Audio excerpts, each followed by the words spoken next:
सिया राम सिया राम सिया राम सिया की कथा पाएगा।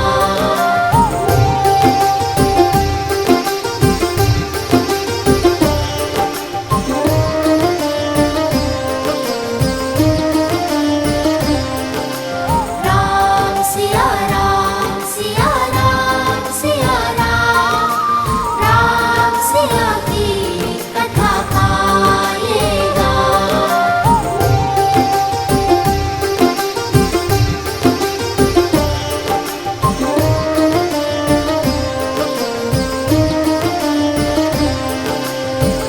अग्रज राम के संग सब भय, शास्त्र शस्त्र गुरु वशिष्ठ सिखाए।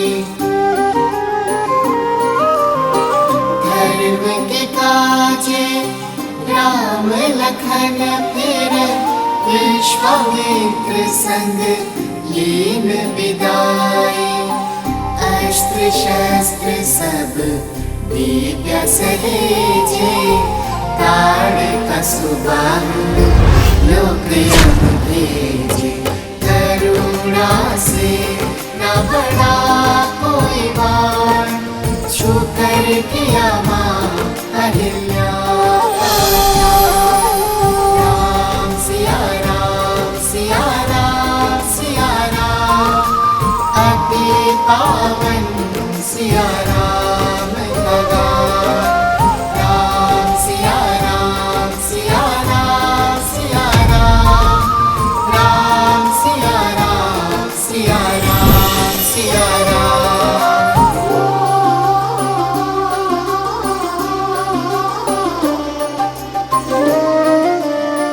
ये कौन बालक इतना मधुर राम कथा का गान कर रहे हैं? मिथिला में शिव का धनुष भयंकर, जिसे न हिला सका कोई धुरंधर।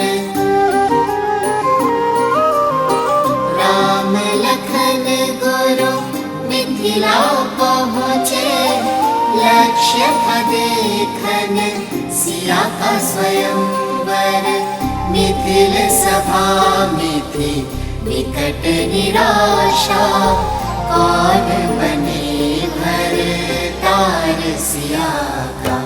ले गुरु आशीष उठे फिर राम, शीश झुका किया शिव को प्रणाम। राम सिया राम सिया राम सिया राम सिया रामायण को प्रणाम। राम सिया राम सिया राम सिया राम सिया राम सिया राम सिया राम।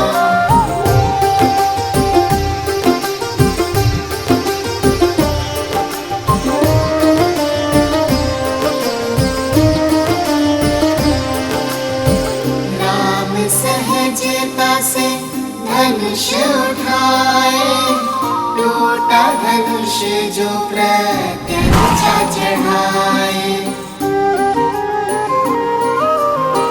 परशुराम ले परशु आए, सारंग साध के उनको मनाए। जानकी ने वर माला डारी, भूप मिले श्री और चक्रधारी। एक हो गए फिर सिया और राम, दो है शरीर एक नाम। राम सिया राम सिया राम सिया राम सिया का है ये गुणगान। राम सिया राम सिया राम सिया राम सिया राम सिया राम सिया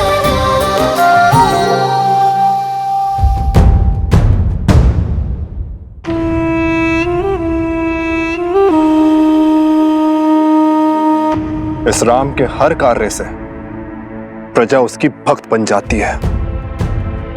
बिना शस्त्र उठाए, बिना सामने आए वो हर बार हमें हरा देता है। और अब ये दोनों राम कथा सुनाकर उसकी भक्ति और प्रबल कर रहे हैं। इन दोनों के सर से अभी राम नाम का प्रेत उतारता हूं।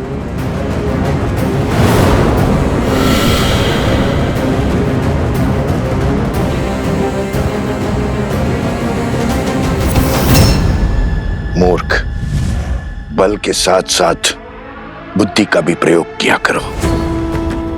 उनके साथ साक्षात हनुमान है। प्रतीक्षा करो। हर हार नए अवसर, नए खेल को जन्म देती है।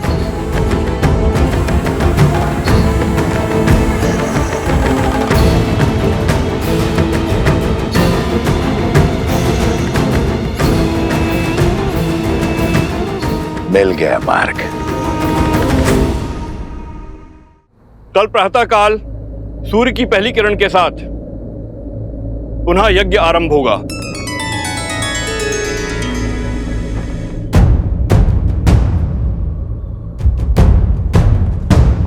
हनुमान कहाँ गया? सिया राम सिया राम सिया राम राम प्रभु, सिया राम सिया राम।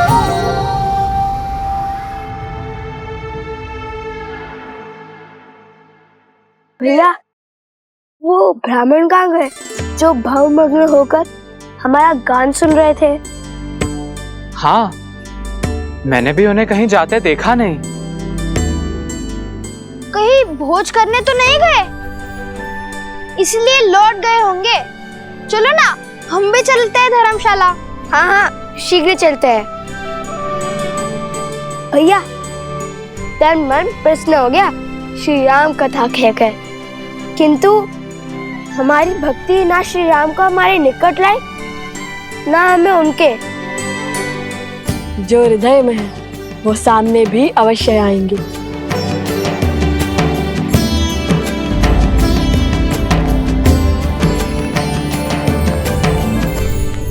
मिल गया मार्ग। तुमने कहा राम की प्रजा उसकी भक्त है, परंतु प्रजा शब्द का एक अर्थ संतान भी होता है, बानासुर। हो सकता है राम के जिस कार्य में प्रजा को धर्म दिखाई दे, उसी कार्य में उसकी संतानों को अधर्म दिखाई दे। हम सबको बता दें कि लव कुश रामपुत्र है।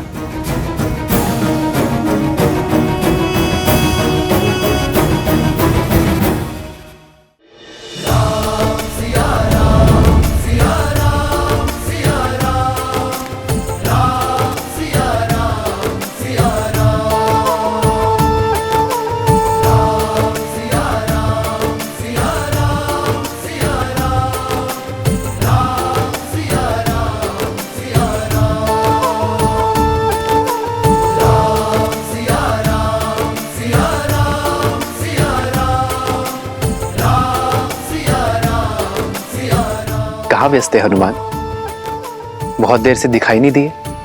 बहुत समय बाद तुम्हें इतना प्रसन्न देखा हनुमान, इस प्रकार घूमते गाते देखा।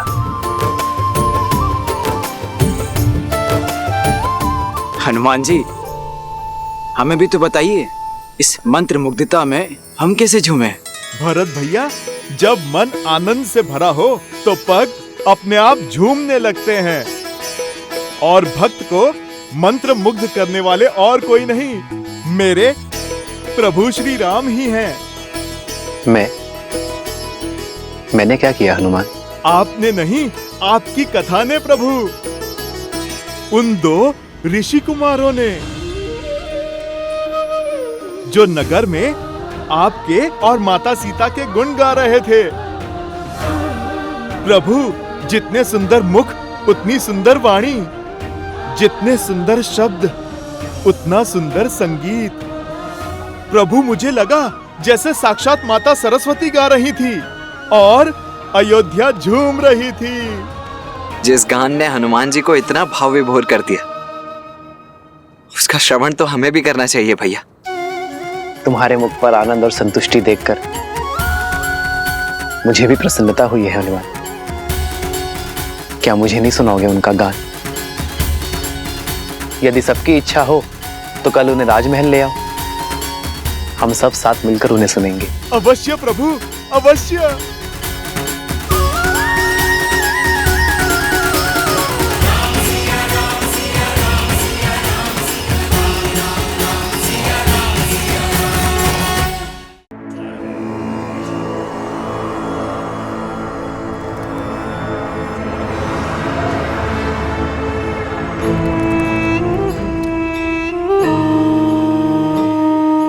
हम किसी के आगे लवकुश का भेद नहीं खुलने देंगे, क्योंकि ज्ञान व्यक्ति को मुक्त कर देता है और अज्ञान बांधे रखता है।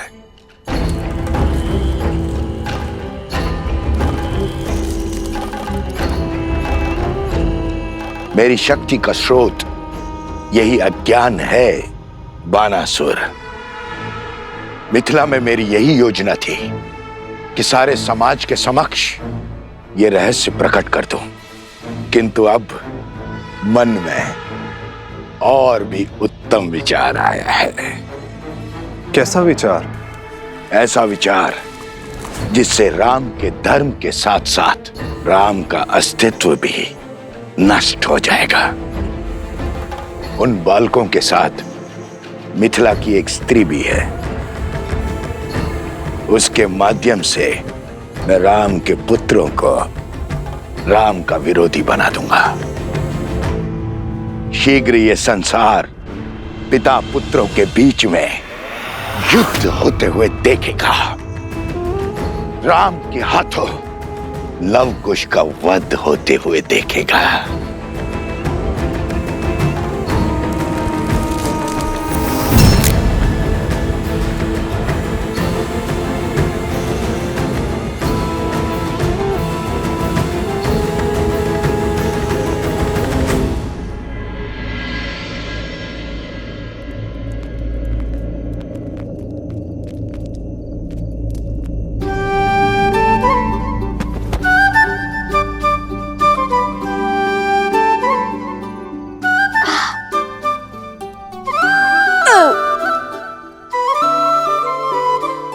ऐसे क्यों देख रहे हो भैया?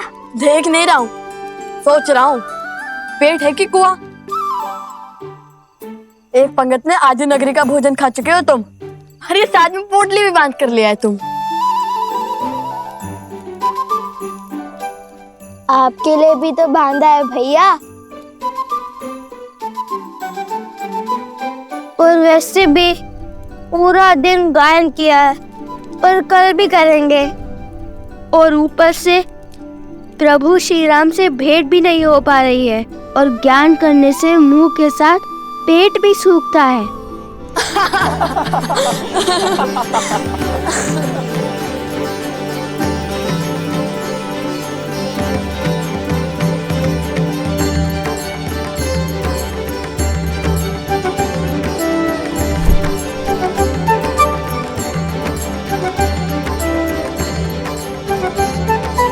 कुश, अरे कुश, रूठ क्यों गए? लाभ, अरे कुश। पुत्री,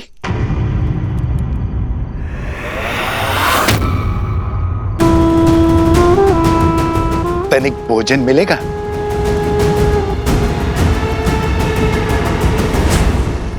अरे कुश, हम तो केवल उपहास कर रहे थे। अब प्रभु से ना मिलने का क्रोध तुम हम पर क्यों निकाल रहे हो? कुश, कुश, रुको ना, इतना खाने के बाद और चला नहीं जाता।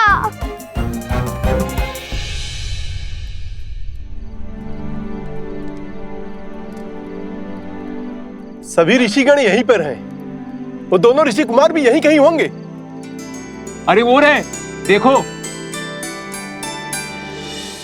मेरे पास तो केवल यही है, यज्ञ का भोजन।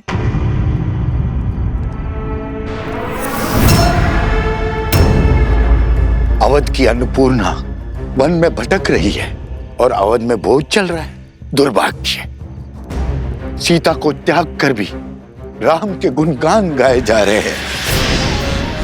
सीता का त्याग करके भी राम महान हो गया। अश्वमेध यज्ञ की अग्नि जल रही है, किंतु किसी के हृदय में सीता के लिए विषाद की चिंगारी तक नहीं भड़की। पर मेरा मन जल रहा है।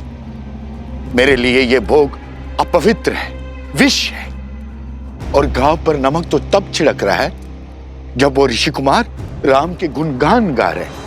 कुश रुको, कुश, कुश।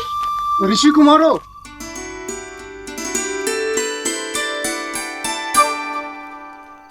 ये अकस्मात रुक क्यों गए?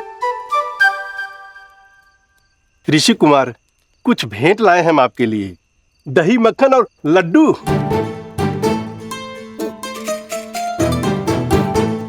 क्या? लड्डू?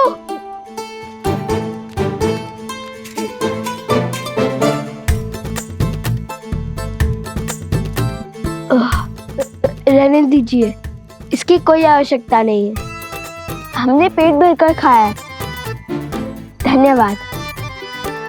कुश, माता ने कहा था कि जिस भेंट को सच्चे मन से दिया गया हो उसे मना नहीं करती। लाइए, इन्हें आप यहाँ रख दीजिए। नहीं नहीं, इसकी कोई आवश्यकता नहीं है। लाइए लाइए।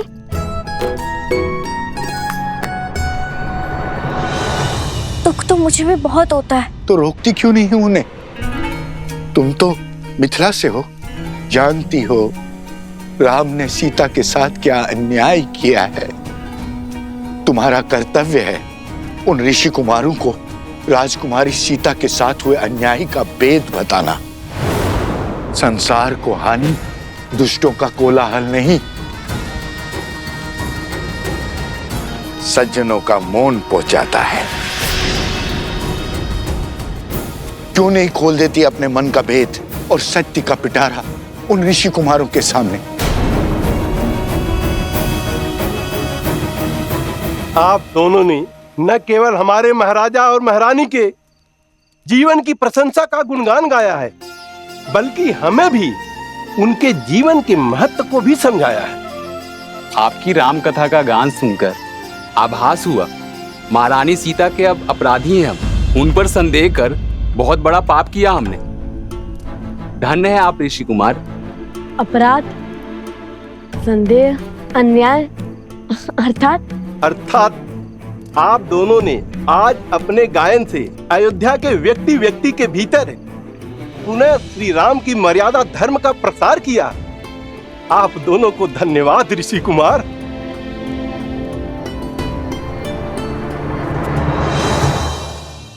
अरे तुम तो सच में टूट पड़े। भैया, पावन अयोध्या की पावन भूमि का पावन प्रसाद कैसे छोड़ूंगा? ये भी उचित है। वैसे वो प्रजाजन क्या कह रहे थे? मैं बताती हूँ।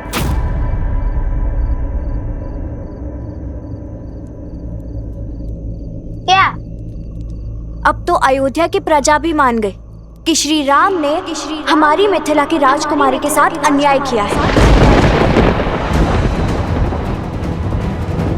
कैसा अन्याय? क्या कह रही हैं आप? हाँ, सुना तो मैंने भी था कि श्री राम ने माता सीता को त्याग दिया है।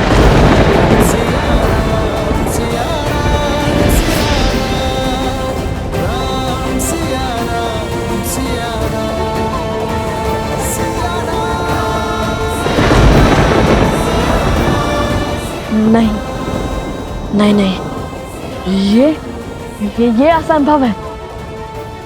यदि ये अश्वमेध यज्ञ हो रहा है तो माता सीता भी उनके साथ होंगी, और यदि माता सीता उनके साथ नहीं है तो ये अश्वमेध यज्ञ कैसे हो रहा है? इन सब बातों का उठता है। कल जब श्री राम से भेंट होगी तो मिल जाएगा ना? नहीं नहीं, मैं कल की प्रतीक्षा नहीं करूंगा और इसे क्षण सिद्ध कर दूंगा कि हमारे आराध्य श्री राम ऐसा अन्याय नहीं कर सकते। और माता सीता भी उनके साथ अयोध्या में है।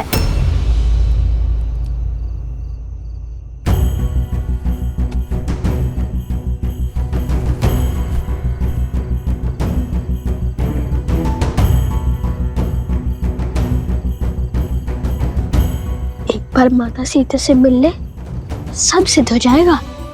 परंतु माता ने गरिमा में रहने के लिए कहा था।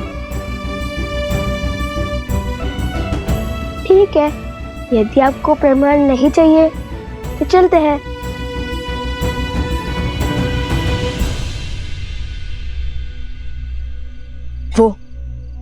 वो प्रभु श्री राम का महल लगता है। चलो।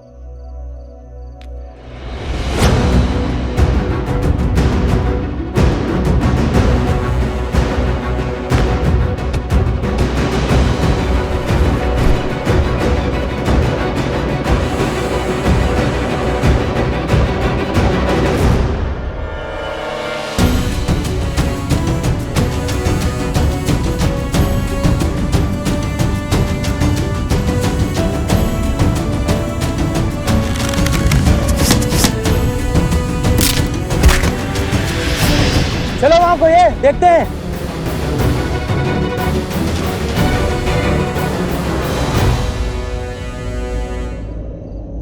इतनी तीव्र वायु, लगता है चक्रवात आने वाला है।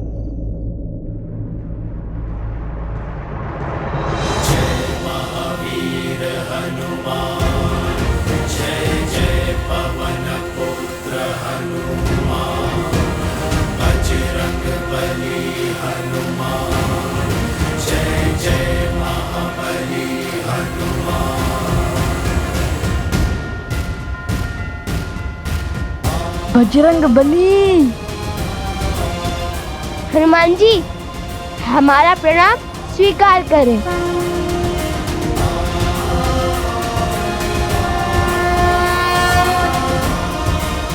एक राम भक्त ने दूसरे राम भक्त को पकड़ लिया, ये भी हमें चोर समझने लगेंगे।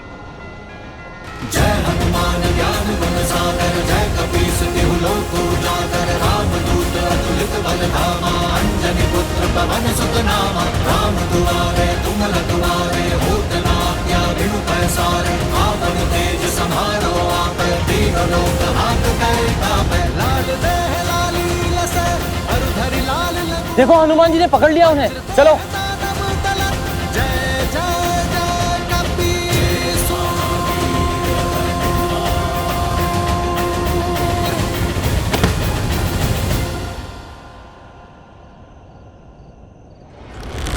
नीचे से चीख कर बात करनी पड़ती है ना, और चीख कर बात करना सभ्यता नहीं, इसलिए ऊपर आ गया।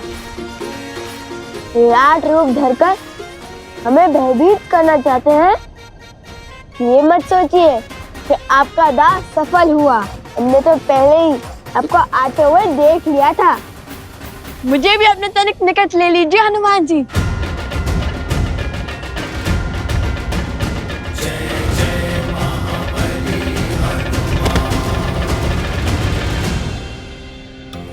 महाबली हनुमान जी, हमारा साहस भले ही आपको दो सांस लगे, किंतु हम श्री राम और माता सीता के दर्शन करना चाहते हैं। किंतु हमने ये दीवार युद्ध के विचार से नहीं लांघी है।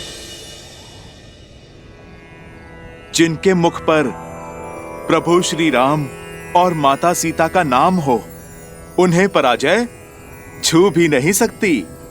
और मुझे पूरा विश्वास है, सिया राम का गुणगान करने वाले ऋषि कुमार उनसे युद्ध करने तो नहीं आए होंगे। फिर क्यों आकार बड़ा रखा है आपने? ताकि वे अयोध्या की सुरक्षा का दायित्व उठा सके, हर और दृष्टि रख सके। अच्छा, वैसे आप दोनों के गायन और स्वर का बहुत बड़ा प्रशंसक हूं मैं। सत्य कहूं तो अभी संध्या में आप दोनों बाल ऋषियों के दर्शन करने के लिए मैं बस आने ही वाला था, किंतु रात्रि के समय आप दोनों यहां क्यों आए? आप दोनों को संकट है या फिर शंका भक्ति है हनुमान जी। माता सीता और श्री राम के दर्शन करने यहाँ आए हैं। मिथिला की कन्या जिसका विवाह हमने करवाया, वो कह रही थी कि महाराज राम ने अपनी पत्नी के साथ अन्याय किया है।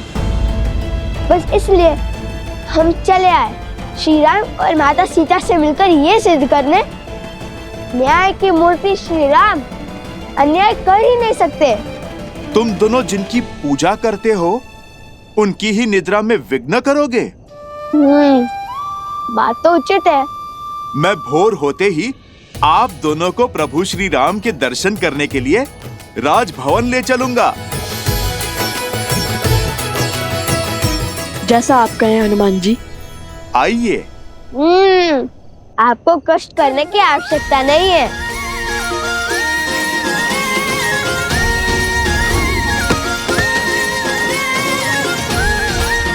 अद्भुत।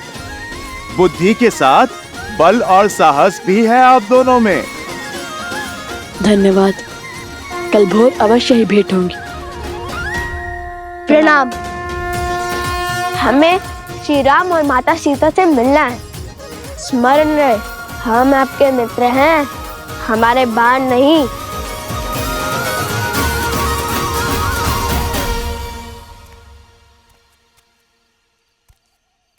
वन देवी।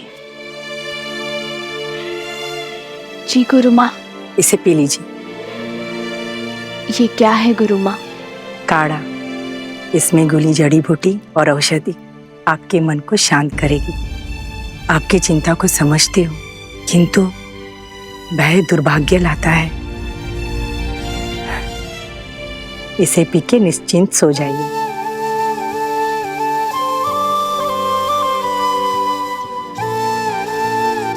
धन्यवाद गुरु माँ। विश्राम कर। आप मेरी चिंता तो समझती हैं, किंतु उसके पीछे का कारण नहीं। बस मेरा लवकुश अपने आराध्या से मिल ले और उनकी भक्ति पर कोई आँच ना आने पाए।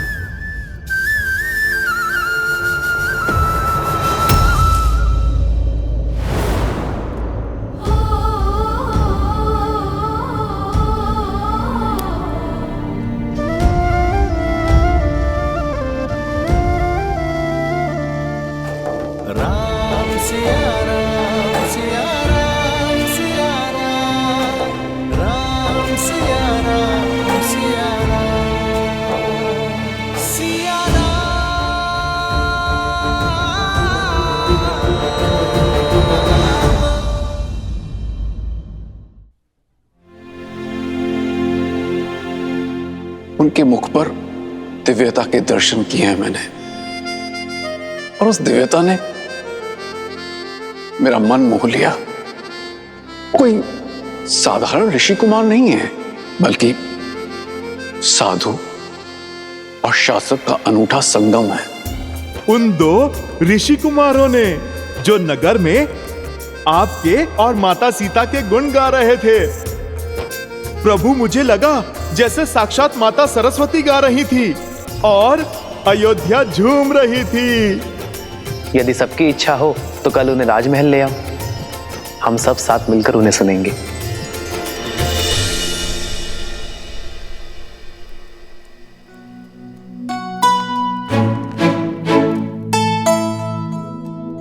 अरे उठकर व्यायाम भी करने लग गए कुछ।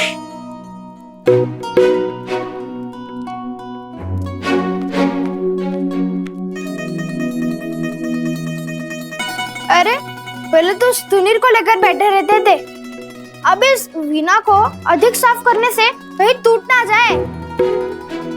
कितनी मूर्खतापूर्ण बातें कर रहे हो। श्री राम और माता सीता से मिलने जा रहे हैं।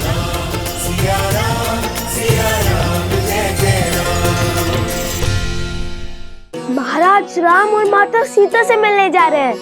वीणा क्या, मुख भी ऐसे ही चमकाऊंगा, खिस खिस कर पतला हो जाएगा। हाँ, उचित तो कह रहे हो। कुश,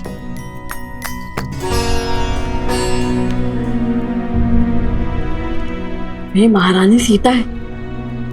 माता सुनकर कहीं क्रोधित ना हो जाए। लव और कुश, तुम जानते हो वो दोनों कौन हैं? वो वन देवी के पुत्र। और ये वन देवी कौन है? लव कुश की माता। केवल लव कुश की माता नहीं, मूर्ख बालक, श्री राम की अर्धांगिनी, अयोध्या की महारानी है वो, सीता है वो, सीता। इसलिए तो मुख स्वच्छ कर रहा हूँ भैया। मैंने सुना है स्त्रियों को कभी सुंदर बालकों पर क्रोध नहीं आता। ठीक है, लेकिन माता सीता कहने की कोई आवश्यकता नहीं है। ये तो मेरे मन से पूछिए भैया, जो हमेशा कहता है कि माता सीता सुंदर, सहज और प्रेम पूर्ण होंगी। सब उन्हें माता कहकर बुलाते होंगे। लव कुश वो ऋषि कुमारो। हनुमान जी।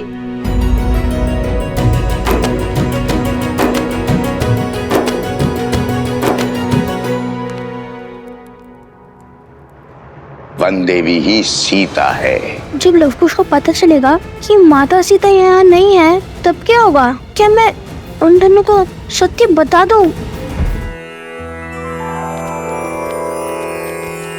श्री गुरु चरण सरोज रज।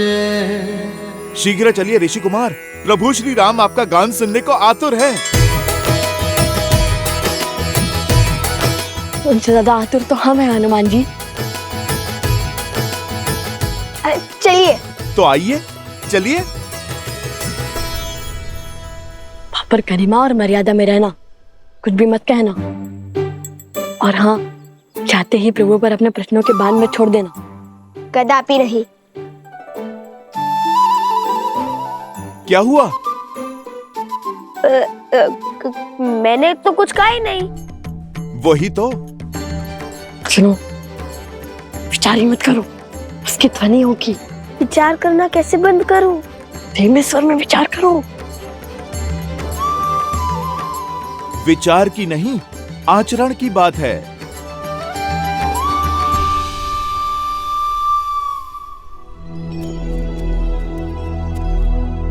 आप गा नहीं रहे, क्षमा कीजिए, किंतु मेरे से प्रतीक्षा हो नहीं रही। आप यहीं से गान आरंभ कीजिए ना। कुश, श्री राम के सबसे बड़े भक्तों में से एक हनुमान जी के आग्रह को हम कैसे टाल सकते हैं? क्या कहा? सबसे बड़े भक्तों में से एक? मुझे तो लगा मैं अपने प्रभु श्री राम का सबसे बड़ा भक्त हूं।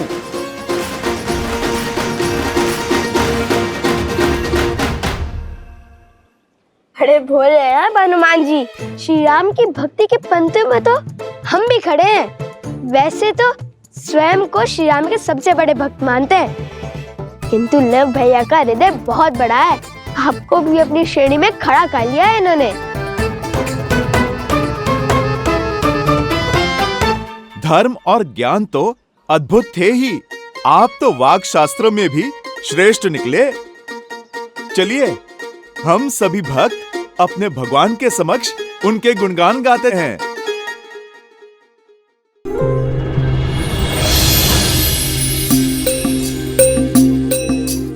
अब तक हमने सुनाया कि कैसे हुआ माता सीता का हरण। अब जानिए भटकते भक्तों, कहाँ पड़े श्री राम लखन के चरण।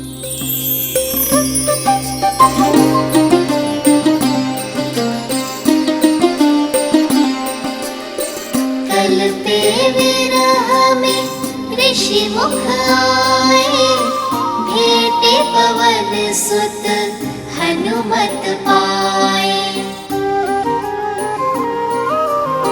सुग्रीव संग फिर हाथ मिलाए, लाली मर्जा वचन निभाए। सिया खोजन चले वानर एक मत, मुद्रिका ले बोले राम से हनुमत। जो न मिला सिया माँ का प्रमाण, लौटेगा ना जीवित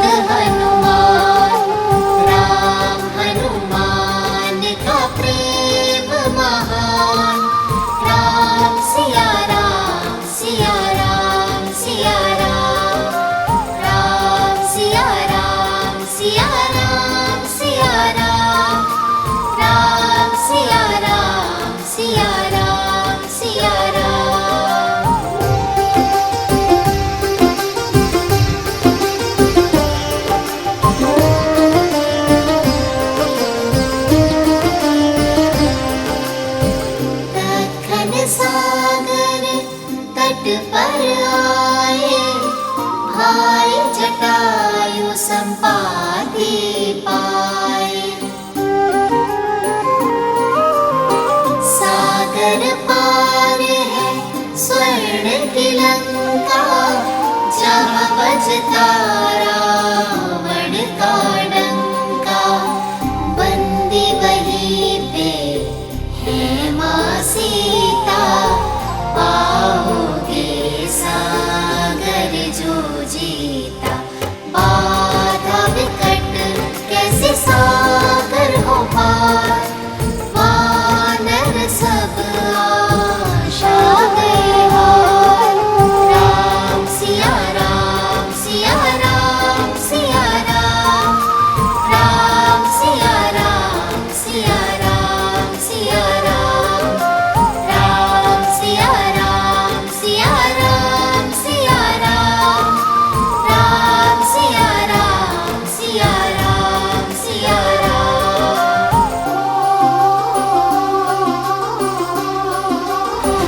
कौशल नरेश, अयोध्यापति, सियावर रामचंद्र की, सियावर रामचंद्र की, सियावर रामचंद्र की, सियावर रामचंद्र की, सियावर रामचंद्र की, सियावर रामचंद्र की, सियावर रामचंद्र की, सियावर रामचंद्र की, सियावर रामचंद्र की।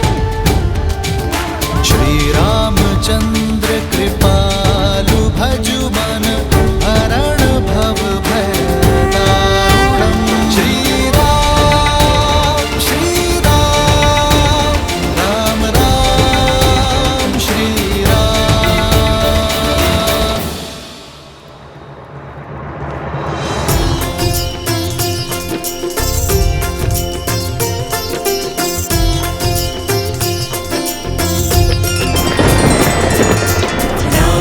सिया राम जय जय राम, राम सिया राम जय जय राम।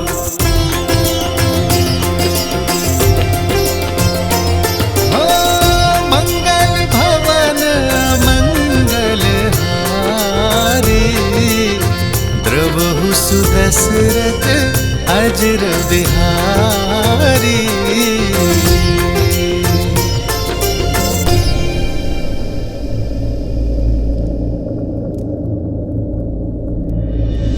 जानकी नेवर माला डाली, भूपे मिले श्री और चक्रधारी।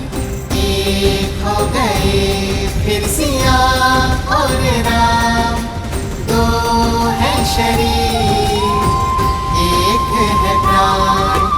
राम सिया राम सिया राम सिया राम, राम सिया का है ये गुणगान। राम सिया राम सिया राम सिया राम, राम सिया का है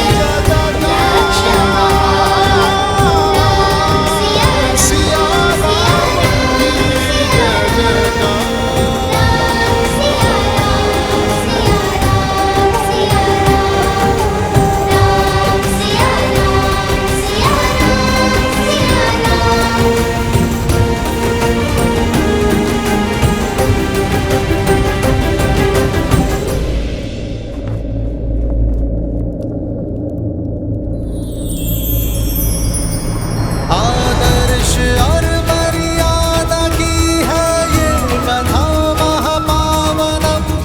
काटे मद श्री से मिलाने श्रीमद् रामायणम, श्रीमद् रामायणम, श्रीमद् रामायणम। श्री राम श्री राम श्री राम श्री राम। रुक क्यों गए? गाते रहो पुत्रों। राम और सिया का साथ देखकर इंद्र तथा शची को भी लज्जा आती है।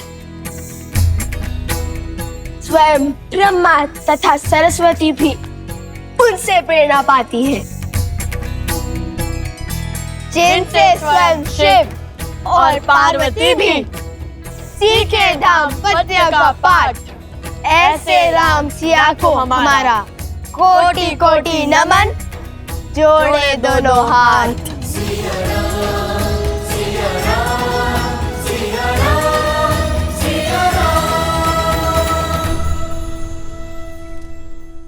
अब तक हमने सुनाया कि कैसे हनुमान जी ने लंका को भस्म किया, तोड़ा दशरथन का अभिमान, दिया श्री राम का शक्ति प्रमाण।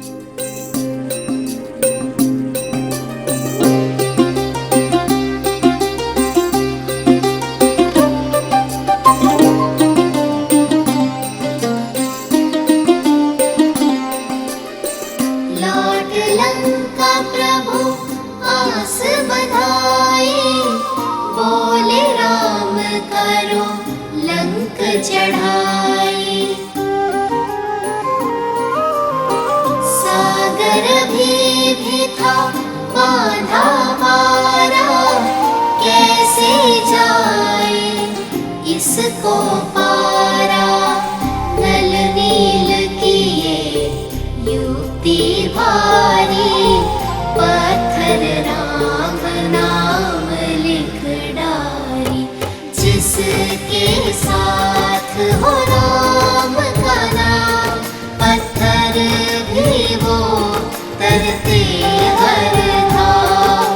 सेतु बना हुए पार श्री राम, राम सिया राम सिया राम सिया राम, राम सिया राम सिया राम सिया राम, राम सिया राम सिया राम सिया राम।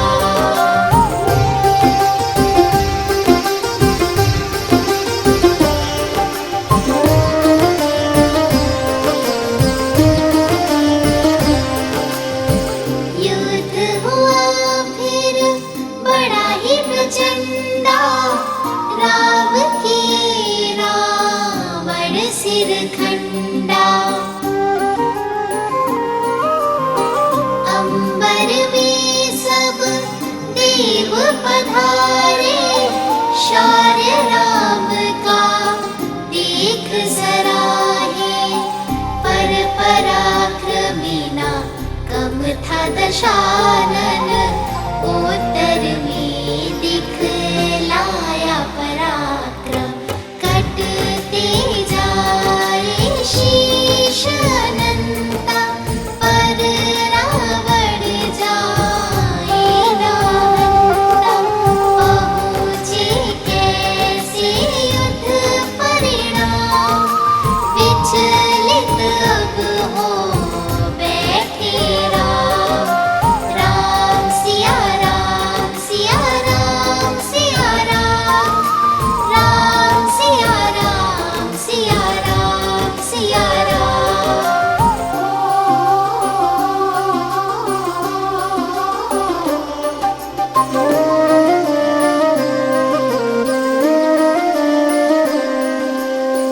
विकट समस्या पग थी पसारे, रावण कैसे जाए संहारे। तब आए कर जोड़े विभीषण, रावण नाभि अमृत बंधन। नाभि लक्ष्य जो जाए साधा, गिरे दशानन कटेगी बाधा। राम की ब्रह्मास्त्र का संधान, गिरा रावण बोला जय श्री राम।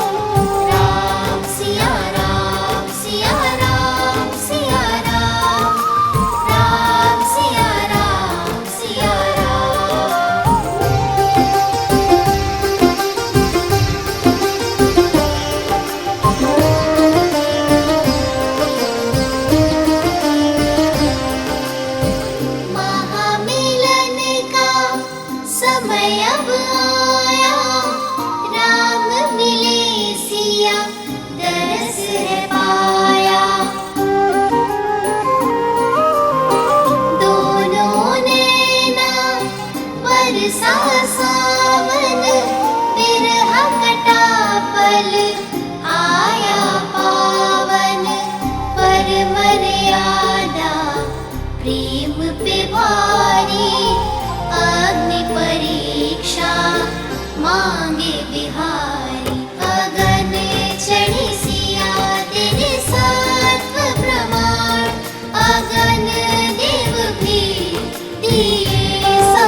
दुलारी, अवध की जनता थी बलिहारी।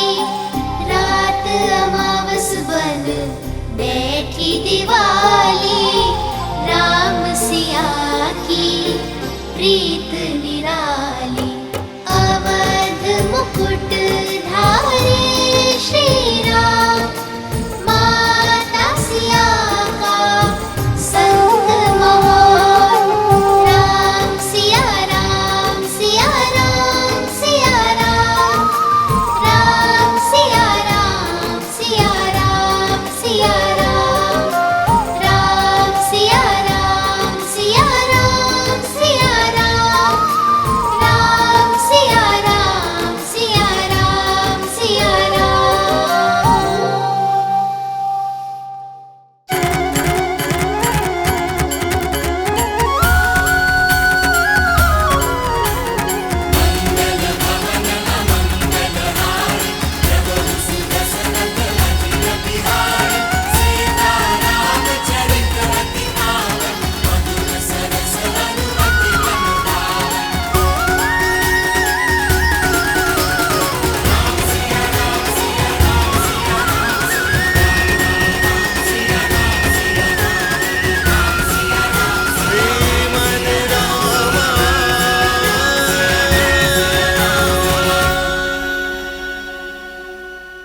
तुम्हारा यह अद्भुत स्वर, सुंदर बोल सुनकर मेरा हृदय नाच उठा है।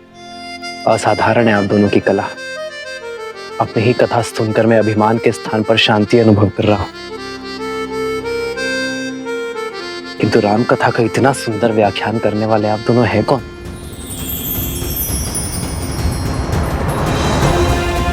अपना परिचय दीजिए बालकों।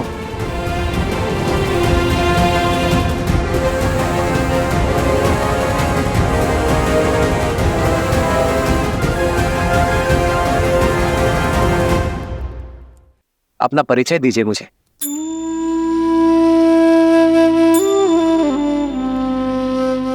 जब हम राजा राम से मिलेंगे ना, तो उन्हें अवश्य बताएंगे कि हम हनुमान जी की भांति हम उनके सबसे बड़े भक्त हैं। प्रभु, ये आपके सबसे बड़े भक्त हैं।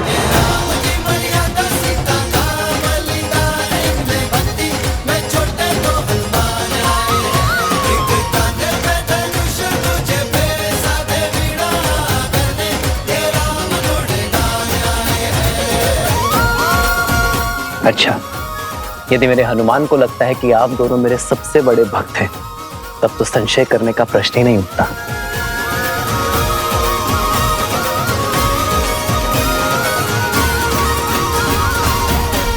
ये भेंट मेरे दो सबसे बड़े भक्तों के लिए।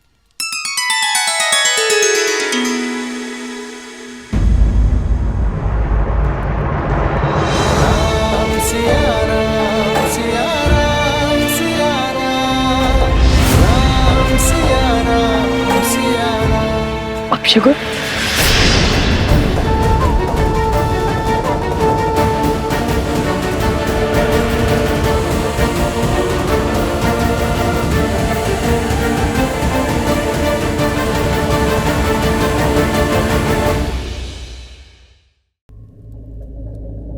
अपशगुन,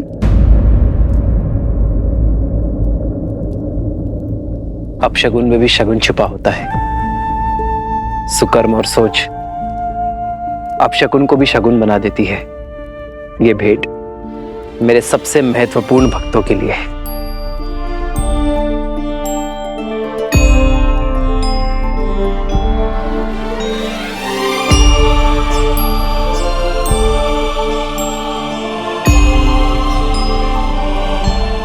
ये धागा मेरी सीता ने मुझे दिया था मेरी रक्षा के लिए, और अब से ये धागा तुम दोनों की भी रक्षा करेगा। प्रेम समर्पण करुणा ज्ञान से है भरा दो प्यारा नाम।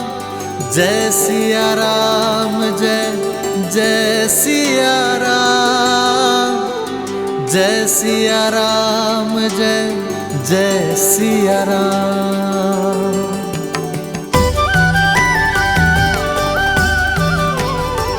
प्रेम की सोच अब शकुन को भी शुभ संकेत बढ़ा देती है। निराशा में भी आशा की कोपर देने के लिए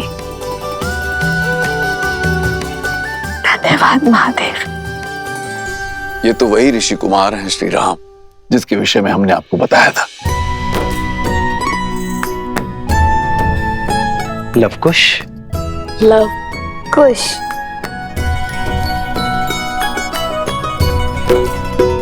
इनकी धनुर्विद्या से तो हम पहले से ही अवगत हैं, और आज इनकी अद्वितीय संगीत रस को भी हमने चख लिया।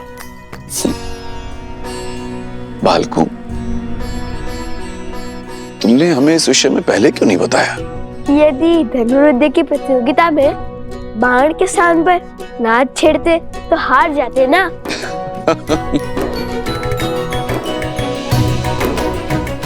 कहा वीणा और कहा धनुष, इन दोनों कलाओं में इतना भेद होने पर भी आप इन दोनों कलाओं में निपुण कैसे बन गए? नहीं नहीं, दोनों में अधिक भेद नहीं है। धनुष को बाएं हाथ से पकड़ते हैं और दाएं हाथ से कार्य करते हैं। वैसे ही वीणा को भी बाएं हाथ से पकड़ते हैं और दाएं हाथ से कार्य करते हैं। भेद तो हृदय के भावों में होता है महाराज। माता ने सिखाया था कि जिन्हें देखकर धनुष उठाने का मन करे वो शत्रु होता है, और जिन्हें देखकर वीणा के तार झनकाने का मन करे वो साक्षात ईश्वर का अवतार। और हमने तो बालपन से ही आपको अपना आराध्य माना है। धन्य है ऐसी उत्तम संस्कार देने वाली माता। आप दोनों उन्हें नहीं लाए अपने साथ? हमारी माता वन देवी है। उन्होंने प्रण लिया है कि वे कभी भी वन के बाहर किसी भी नगरी में अपने पग नहीं रखेंगी। अभी तो मैं यज्ञ के बंधन में बंधा हूं, किंतु फिर कभी तुम्हारे माता के दर्शन करने अवश्य आऊंगा। माता सीता को भी लाएंगे ना?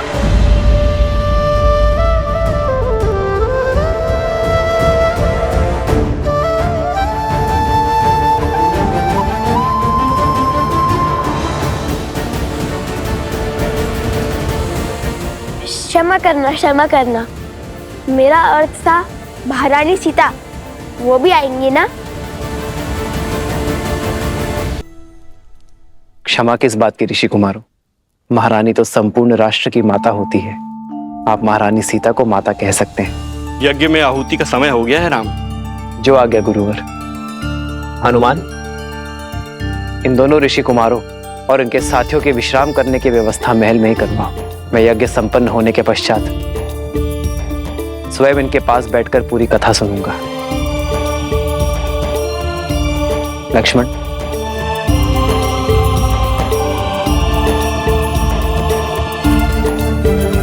देवी, चले। सत्य कहा था आपने आर्य। यहाँ आकर उचित किया हमने। अब मुझे इन बालकों के साथ समय व्यतीत करने का अवसर मिलेगा।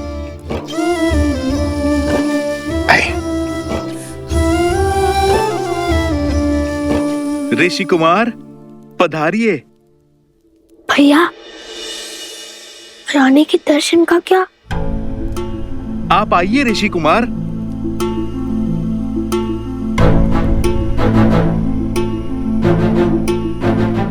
ऋषि कुमार, क्या बात है?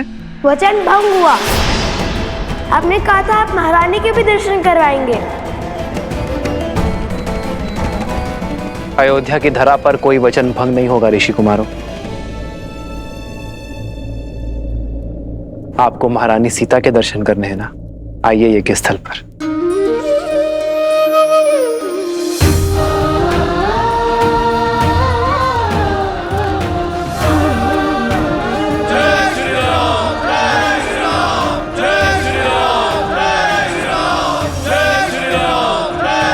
जय श्री राम, जय श्री राम।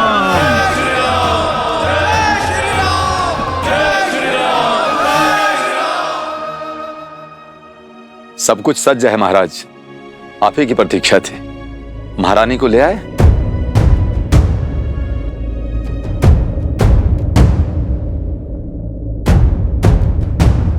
देखो, वो आ रही है देवी सीता।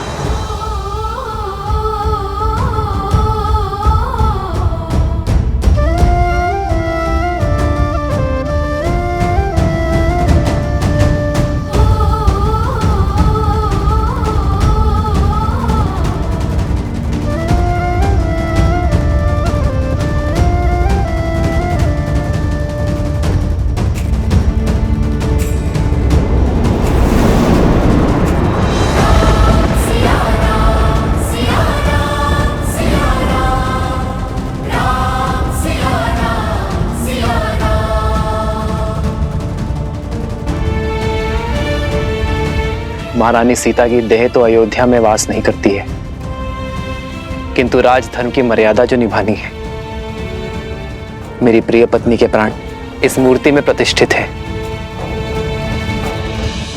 श्री राम ने हमारी मिथिला की राजकुमारी के साथ अन्याय किया है। श्री राम ने माता सीता को त्याग दिया है।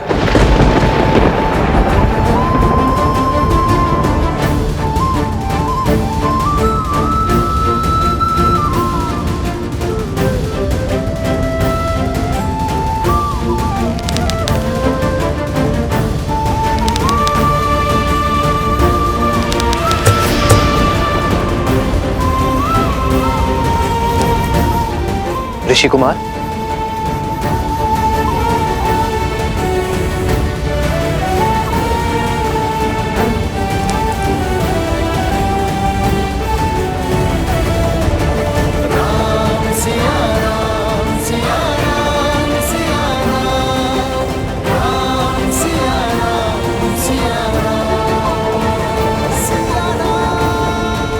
अपने घाव को दबाकर रखें। आर्य सुमंत। जी महाराज। शीघ्र वैद्य जी को बुलाइए।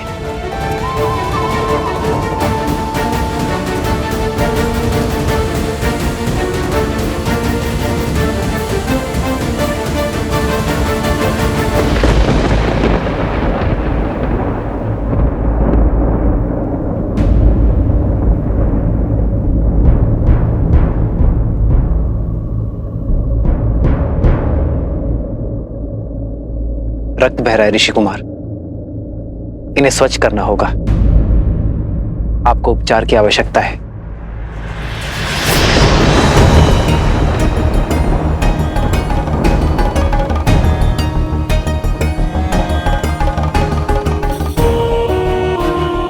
उपचार की अधिक आवश्यकता वीणा की स्तार को है।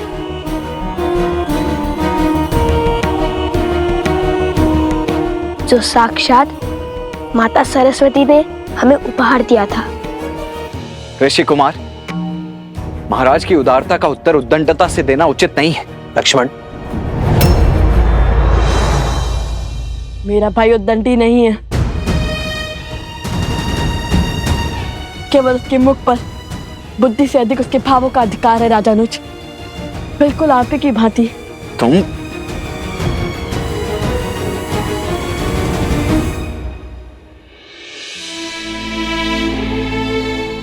वीणा का तार अधिक खींचने से टूट गया है ऋषि कुमार। क्या आप बताएंगे ऐसा क्या हुआ?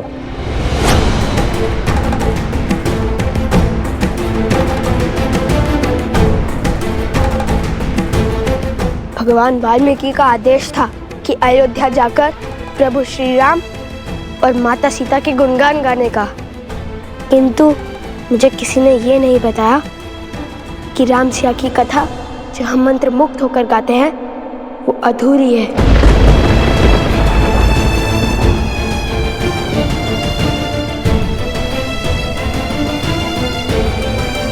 ऋषि कुमार, संसार हर क्षण हमारे सामने एक नई चुनौती लेकर आता है, और उस समय धर्म के लिए, कर्म के लिए जो कार्य हमें करने पड़ते हैं वो कठिन अवश्य होते हैं, किंतु अनिवार्य होते हैं। एक व्यक्ति की जीवन कथा तब तक अपूर्ण है जब तक उसके प्राण उसके तन में है। तो क्या जीवन की चुनौती के लिए कोई पत्नी अपने पति का साथ और हृदय का त्याग समर्पण कर सकती है? महाराज,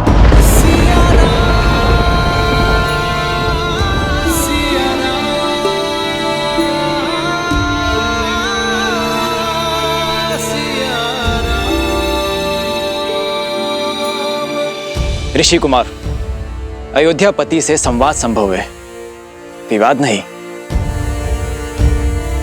और अभी आप बालक हैं, ये राजधर्म नहीं समझेंगे आप। हमारे भगवान कहते हैं कि नारी के विषय में सदा बालक बनकर पूर्ण निश्चलता से विचार किया जाना चाहिए। वो नारी जिसमें सदा ही ममता का भाव समाया हो, उसके चरित्र का मूल्यांकन सदा बालक बनकर करना ही उचित होता है, क्योंकि बालकों की बुद्धि लोकपाल से दूषित नहीं होती। शत्रुघ्न, इन ऋषि कुमारों को उससे सम्मान बाहर ले जाओ, यज्ञ में विलंब हो रहा है।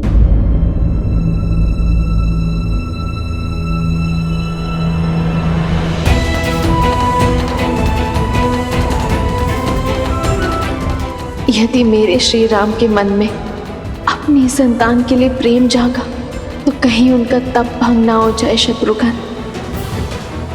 शत्रुघ्न, हनुमान, इन्हें सभा में लाए और बताए कि ये प्रश्न करेंगे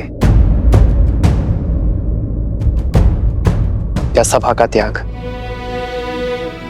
प्रभु, जो प्रश्न इनके मुख से निकल रहे हैं वो पूछने की मेरी इच्छा तो हुई, किंतु साहस नहीं।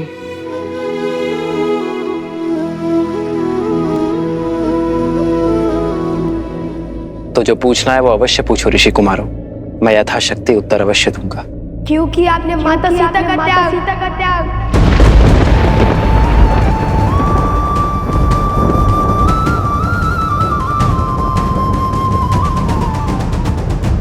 धर्म का आचरण आदर्शों के अनुसार होता है ऋषि कुमार। एक संतान के लिए उसके माता पिता आदर्श होते हैं। अपनी संतान को धर्म की सीख देने के लिए उसके माता पिता को कभी कभी सुख का त्याग करना पड़ता है। वैसे ही अपनी प्रजा के लिए उसके राजा और रानी आदर्श हैं, सबके लिए परमात्मा आदर्श है। इसलिए संसार के सुख के लिए प्रत्येक युग में श्री विष्णु और माता लक्ष्मी एक दूसरे से वियोग की पीड़ा सहते हैं। उसी से प्रेरणा लेकर अयोध्या नगर और कौशल राष्ट्र की प्रजा को उचित धर्म का दर्शन देने की इच्छा से मैंने और सीता ने वियोग का दुख स्वीकार किया।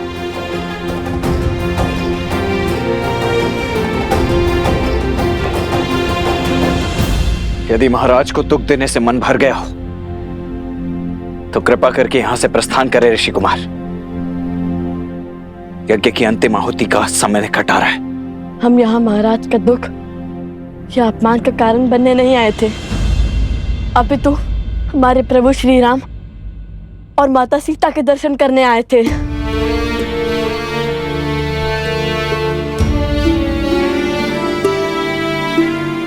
पीड़ा है तो केवल इस बात की कि हम केवल महाराज के दर्शन का सौभाग्य ले पाए, प्रभु राम के दर्शन का नहीं, क्योंकि सीता के बिना कैसे राम।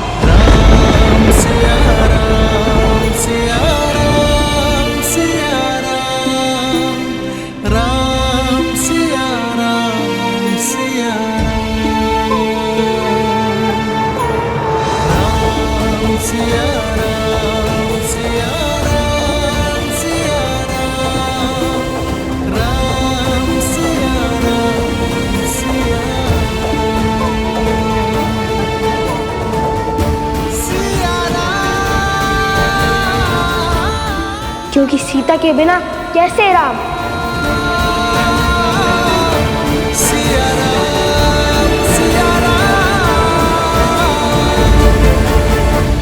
पिताश्री, क्या लव और कुश के प्रश्न उचित थे? जैसे वृक्ष पर बैठे व्यक्ति को धरती पर खड़े व्यक्ति की तुलना में कहीं दूर तक दिखाई देता है, वैसे ही किसी भी व्यक्ति के प्रश्नों की मर्यादा भी उन प्रश्नों की दूरदर्शिता पर निर्भर करती है। परंतु इसका अर्थ यह कदापि नहीं कि धरती पर खड़े व्यक्ति के प्रश्न अनुचित हैं या फिर उसे प्रश्न पूछने का अधिकार ही नहीं। वो समय भी आएगा जब लव और कुश इस समाज को, संसार को और सृष्टि को और भली भांति समझने लग जाएंगे। और जब वो समय आएगा प्रिय गणेश, तब वो दोनों स्वतः ही उस प्रश्न पर पहुंच जाएंगे जो राम और सीता के पुनर्मिलन का आधार बनेगा।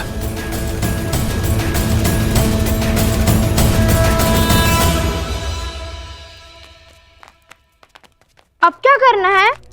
कैसे मर्यादा और न्याय की मूर्त ने अपनी पत्नी के साथ अन्याय किया।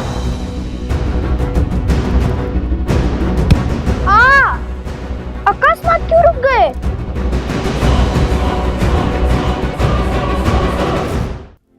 भैया, अगर श्री राम ने किसी और की पत्नी के साथ अन्याय किया होता तो आप दुखी नहीं होते? मूर्खतापूर्ण बातें मत करो कुश। श्री राम किसी के साथ अन्याय कर ही नहीं सकते। वे मर्यादा पुरुषोत्तम हैं। ओम मन्मना गणाधिपते नमः स्वाहा।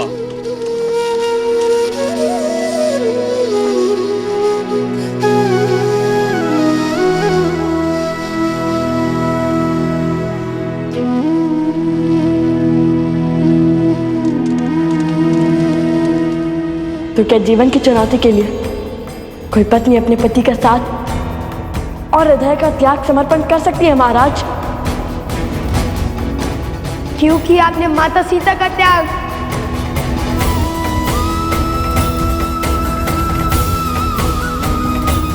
क्योंकि सीता के बिना कैसे राम?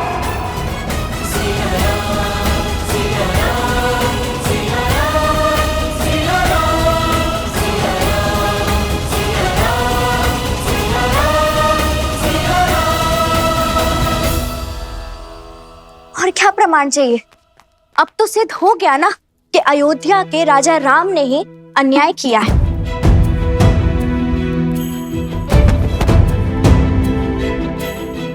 नहीं, मैं नहीं मानता। अवश्य कोई ऐसा भेद है जो पूरा संसार नहीं जानता है। अर्थात श्री राम कुछ छुपा रहे हैं।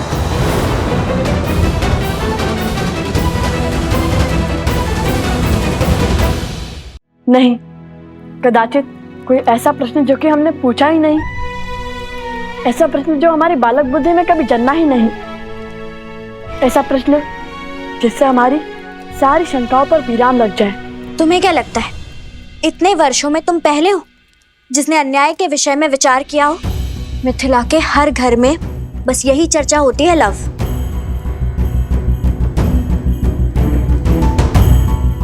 आपको केवल ये दुख है कि हम श्री राम से उचित प्रश्न नहीं पूछ पाए, किंतु मुझे देखिए, मुझे दो दुख हैं। क्या? एक तो माता सीता के दर्शन ना पाने का और दूसरा उपगुरु की पत्नी का आरोप सत्य सिद्ध होने का। हम क्यों? भाभी माँ की बातें भैया सुनेंगे। सोमकर, लाओ तो।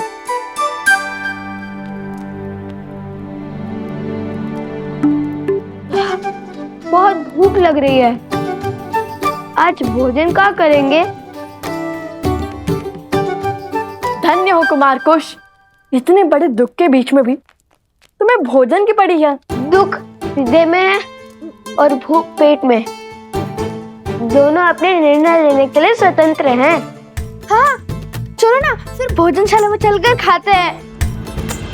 नहीं, अब हम अयोध्या का अन्न तभी खाएंगे जब माता सीता अयोध्या लौटेंगी।